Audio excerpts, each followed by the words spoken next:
Hi, and welcome to the Ranch Sit Down. I'm Shane Hollinger. Our guest today, Brock Dewald.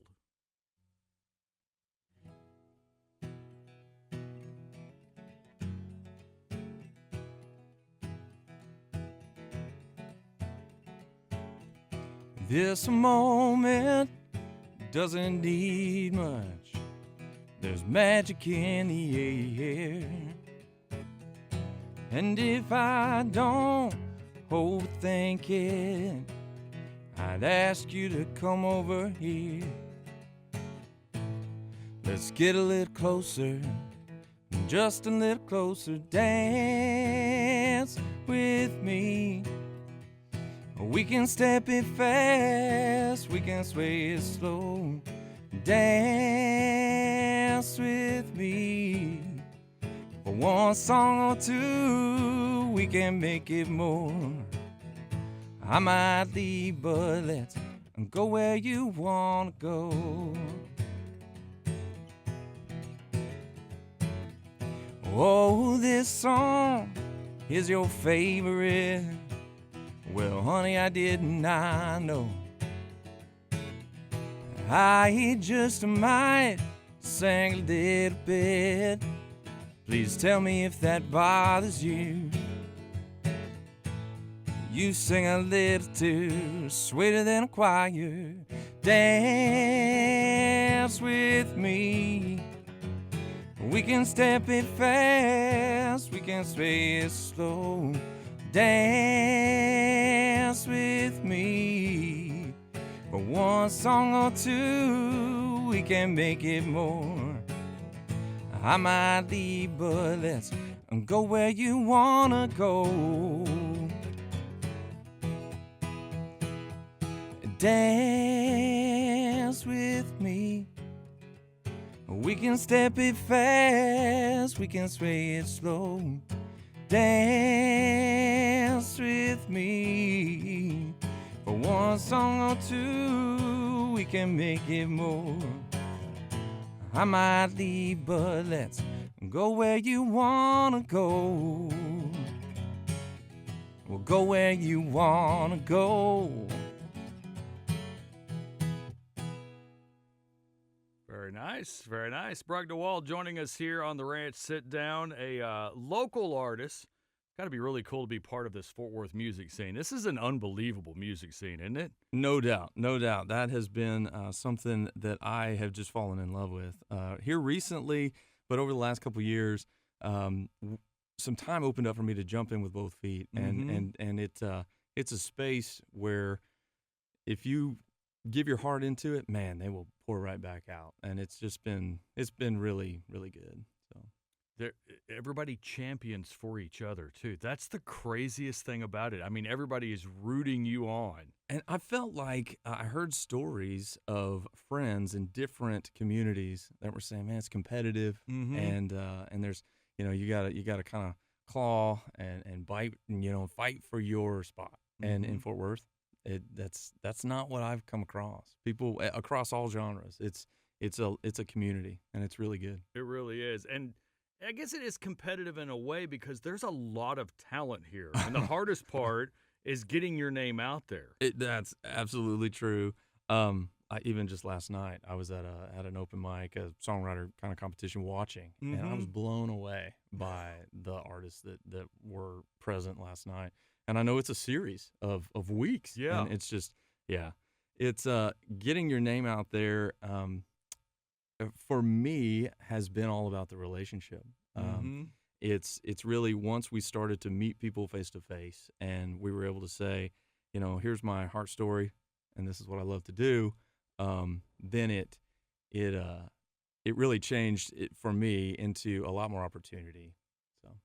So what has been the biggest hurdle for you thus far in getting your name out there? Okay, well, for me, it's so I'm a dad, and the time that we put into it, we definitely get back. Right. And so one of the hurdles for me is making sure to champion everything my kids are going through. I've got a 16-year-old about to play varsity football and a teenage daughter, and so it's wonderful, and I love engaging that. Mm-hmm. But that also, it takes up quite a bit of time. And so if you're willing to grind, there's a space. There's a place for you. You're a busy man right now. Now the school's back in. Yeah. Busy family. Yeah, absolutely. Yeah, it takes a lot. It absolutely does. So tell me about, like, you growing up. When did you realize that music was your thing? Do you remember that point? I don't remember the point because music's been a thing since as far back as I remember. Okay. My mom was a vocalist and played guitar, played piano, and I can and she was early childhood development specialist. And back in the 70s, as she studied, she fell in love with the way music grows little brains. Yeah.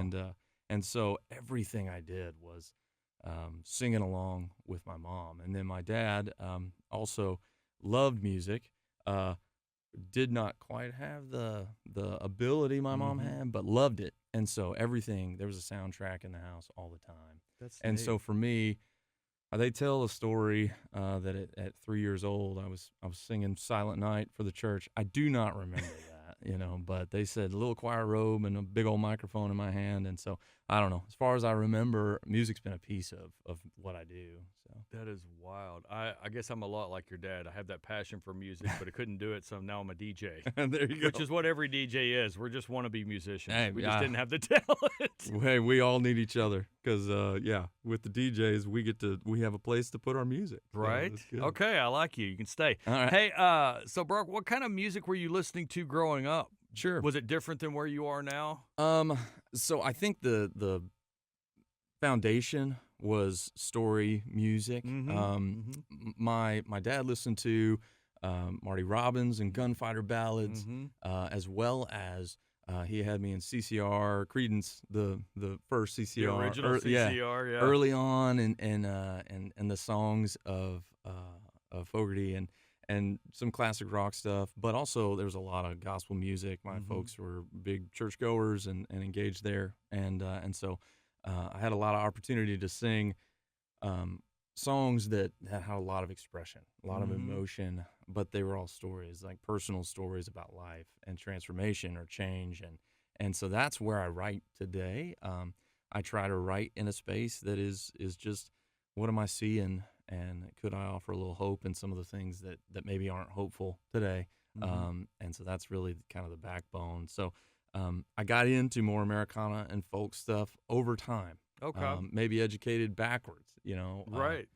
My wife and I followed artists, and we like to say that we will not miss openers, because openers at a show have been the best thing. We can trace our favorite artists backward by going to see the headliner and then saying, I wonder who this opener is. Yeah. And falling in love, and then going and following them, and they had an opener and falling in love. And so for us, I kind of later in life educated backwards down the road of Americana and folk music, but and Texas country and those things, because for most of my life it's been classic rock and country, classic country, and then some gospel. So Did you ever try to do the rock and roll thing? in my I heart, think every kid did. in my heart, of course. Yeah. Of course. Yeah. Didn't work out, huh? Well, He just stopped talking about it. it wasn't We're done. it wasn't my speed, it just didn't work. I didn't fit in that space real well. So. It's okay. It's okay. So who are you listening to now? Right now, so I listen to a ton of our Fort Worth guys. Okay. Guys that you've had in the podcast. Mhm. I was hanging out with Evan Ogden last night, David Yeah. Tribble, and Jacob Furr, and Simone Nicole, all those folks. Mhm. So they cross my playlist a lot because I love engaging what they're doing. But as far as my inspirational guys, Sean McConnell, Walt Wilkins, Mhm. Drew Kennedy, and knowing that I think all three of them have albums on the way, and in production. Pretty exciting, and, isn't oh my it? gosh, the next year of music is going to be crazy. It's It gonna be is. crazy. So those are the guys. Josh Greider, Mhm. those are the guys that have been really fun to dig into. I say maybe the album that was the turning point for me, that I thought, maybe I could do this, was a live album that Drew Kennedy and Josh Greider did live at Main Street Crossing about 2019-ish. Yeah. And my family and I were visiting family in Washington State, so we landed in Seattle. We had that album, threw it in the, on the radio or on the stereo in the rental car, drove across the state to Spokane, and that's what we listened to. And their stories, their banter, then their lyricism and the way they craft. Oh, yeah. I was like, man, my heart really jumps at this. Mm-hmm. That was a season where I was teetering on, is there something for me in the songwriter and artist space or not? You're deciding whether to keep going. Yeah, I really was. I do have a consistent full-time job, and then that was more like a side outlet at that time. And there's a lot more story to that, but anyway, I fell in love with that, and so those guys, and then the folks that they run with are the people that I listen to because I love the way that they draw in, their songwriters and their community. Right. So that's where I'm at. It's really exciting. Do you get to collaborate with any artist? Yeah, so I'm fresh in that space. Most of the songs I've written have been 100%ers of mine. Okay. But we're in that space, and I think I can shout him out. David Tribble is growing some things here in Fort Worth to do that, to collaborate. Yeah, he was telling me about that. It's a really interesting thing. Yeah. And so that's been a fun time to see him really explore and expand, and what kind of things. Who do we get in the room at the same time, and with what ideas, and just see what happens. Is there one of those artists that you would like to collaborate with that you can call them out now? Oh, man. We'll set up. Of here in Fort Worth, the guy, I love them all. Of the ones that I would love to write with Drew Kennedy. He's like my guy. He does some. I'm worried about him. He's still a Phillies fan. But other than that. Yeah, we're gonna get there. Yeah, I don't think you can pull that out of him. The first time I ever got a Drew Kennedy album, he was still in Philadelphia, and I was working for a little AM radio station in Granbury, Texas, and somehow that album came to me, and I was just blown away. I was like, who is this guy? Yeah, like, why have I not heard of this guy? His wordsmithing pushes me to consider no wasted lines, every thought, and he talks about, he laughs about, he was picking between this and that, or like there and that, and it mattered so much to him. And I thought, okay. He'll spend 3 days working on that one little thing. Yeah. And I would love to write with him. That would be just a dream. He does a deal where on his albums, he does, he covers a Walt Wilkins song every time. And, on my next project, I reached out to Drew, and I'd like to cover one of his, and he said yes. And so, that's pretty fun. Have you figured out which one that's going to be? I do know, yeah. I mean, you don't have to say it if you don't want to. No, I'm good with that. So he co-wrote a song with Bobby Hamrick called The Hat on the album Marathon. And my normal show hat is a Stetson Open Road. And that first line out of the gates grabbed my heart, and I was like, oh, man. The song's about legacy anyway. Finding a way to continue to adventure in this awesome space of songwriting and of traveling. I ascribe to being a wanderer and adventurer, at least when I can, when it fits. But that particular, just being from Texas, when you give somebody your hat, that's a big deal, and that's a huge deal, a piece of your soul. Yeah, and so I grew up in a ranching community, and so when I heard that, I was like, and this song just resonates with me all through. And so I knew if I could, that'd be the one. And Bobby's actually working on my songs. He produced the new stuff. And I asked him, I said, you think Drew would be down? Are you down? And he was like, absolutely. It's easy. Do it. And I was like, okay, cool. Let's do it. Isn't it wild when an artist writes a song and you swear they wrote it for you? Yeah. And like, I've talked to so many artists, and it's like, it's the weirdest feeling ever. Like, I should have been the one to write that. That's so great that you say that. At live shows, I will say, somewhere out in the universe, Bobby and Drew wrote that song for me. And they don't know it, but they did. Yeah, that's funny. So what's been the most surprising lesson for you as an up-and-coming artist? Oh, the lesson. So I battled with this was always a dream. Something that was near and dear to my heart. And it was a little bit as if I didn't jump in all the way, I wouldn't have to find out that I couldn't cut it or whatever. Just putting your toe in. Yeah. And so like having it as maybe a dream, but other things in life, You had an excuse and I an did. out is what it sounds like, Brock. I was Yeah. not. Yeah. I was not going to risk grief. Just grieving. What if it doesn't work? If I go at it, and I had some wonderful people come alongside and say, "You're looking at it wrong. Like don't set your standard up to be, are you good enough?" Because, and I'm finding this more and more every day, everybody has something to say because it comes from their space, and so you're automatically good enough because somebody will resonate with a story, right? And that's really been the thing that changed it for me. I remember That's wild. my wife and I were riding home from a festival. Drew Holcomb and the Neighbors have a festival out in Tennessee, and it was back when it was still in Memphis. And it was great because I needed an absolute kick in the pants. But I'm talking about, that was so good. And what would it be like if I was ever in that place and could sing my songs? And she was like, hey, I get it, but you either have to go for it or stop.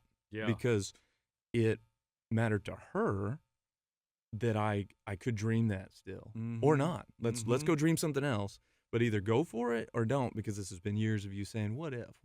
Right. And in that moment, it wasn't mean. It was purely out of love of, hey, just give it a shot. Yeah. And the worst that can happen is really not the worst. Like you have something to say, so just try.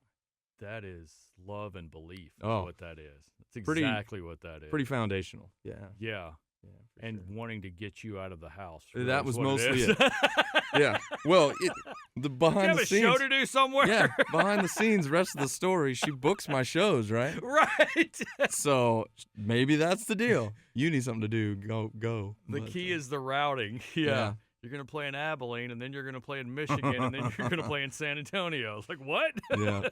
I don't fault her. She deserves a break from me most of the time. So what's the dream venue for you to play, Brock? Have you thought of that yet? I have. I'd love to say I'd say the Ryman. Whoa, okay. But here's the deal. I find that my dreams kind of happen. Each listening room after each listening room, I've found backyard shows where people that we didn't know we needed, in our puzzle of life, we didn't even know we were missing pieces, and now they're extra pieces of that puzzle. Wow. Singing along with what you do, encouraging you, following you. If you say I've got new music, they ask you about it. Like those are some pretty great dream venues because it's just a relationship. And so for me, I had this dream. The Post was kind of where I went to see my guys, and then I got to play there, and it was and I thought, oh gosh, I probably could do this every night of my life and die happy, and so I say dream the Ryman, sure, but man, I'm kind of living the dream each space that I can share stories and I can hear other people's stories. That's what really fires me up is go in some space that people will then share back with you. Hey, that line, what did you mean? And here's how it resonates with my life. And that's so magical. It's always wild when they have a completely different interpretation of what you meant for the song.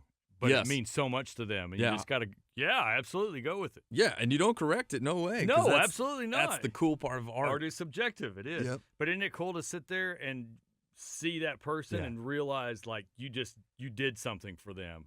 Yes. You created a moment for them. So I don't know if realistic dream is a thing, but that's a dream for me. It's just moments where you connect with folks. We've met so many awesome people. I say my wife and I often will travel together when I go play shows. You're a team. You really are. Yeah. And we've been able to just connect with some folks that the moment was right, the timing was right, and the songs were right, and now they're people that we walk with and that we share ups and downs, and it's wonderful how music will connect folks in that way. So working on new stuff? Yes, absolutely. I've got a project I'm working on right now. It's called Dreaming. I got to writing songs a year and a half ago, I guess. I put out an EP in 22, and then was kind of testing the waters. Did it with my guys, and then figured out, no, I want to run at this thing. So I started collecting and watching and really just observing. And I've got a leather-bound notebook I was given and started writing ideas. And so the project ended up, each of the new songs had the idea of dreaming either again or dreams that have not yet come true or have come true. The reminder that we need others sometimes to share their dreams with us. And that's the fun part of a relationship. And if we hold back our dreams and don't share them with others, then we don't inspire and we don't. So that the project, each of the songs kind of took on that in its own way. But brand new stuff. I mean, I quite literally got the masters this morning. Oh my gosh! On 3 new tunes. It's an exciting point when you hear it the first time. Yeah. Yeah. So I've spent a little time, just driving down here to the studio. We were they were on in the car, and I was listening, and yeah, it's too much fun. It sounds so much better in the car, doesn't it? Right? It does. It's I great. There's don't know something what it about is. that moment. Yeah. Yeah, I It love really is. Well, Brock Dewald, how about one more song, sir? Yeah, absolutely. Tell us what we're going to hear. So this song is called Breathe, and a friend of mine last year was talking about he shared something was breathtaking, and I thought to myself, okay, how many moments in life take our breath away, and what were mine? And so I wrote some things down, and a lot of people at my live shows have heard this story, but it means something to me. But so I wrote a couple of things down, and then I got to the space where I was thinking, those are all happy things, and I've definitely had my breath taken away by some sorrow. So I wrote some more things. And then a song that's about having no breath, having your breath gone, had way too many words in it. And so I was like, I got to rewrite this thing. So I tried to write it in the feel of breathing in and breathing out. And this is going to get released as one of the singles off the new project. It's a song called Breathe. It goes like this.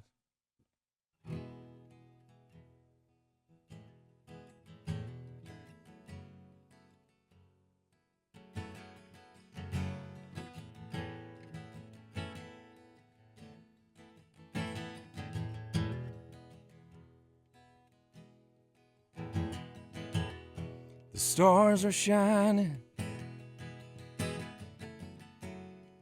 late night driving, these old roads winding, I take you home again. You hold my hand, and I smell your hair as you lean in and whisper 3 words. Is this real or a dream? Let me stay in between. Find a way to stop time and remind me to breathe.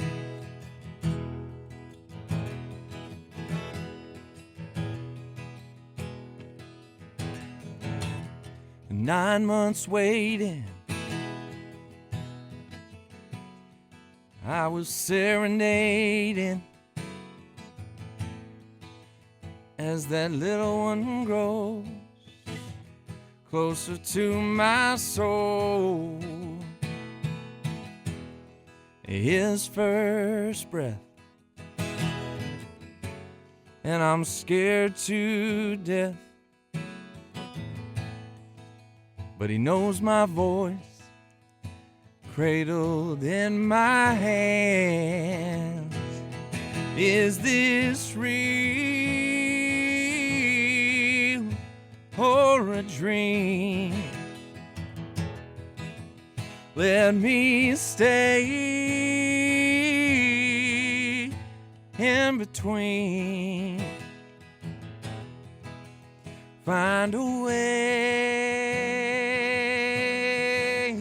to stop time and remind me to breathe.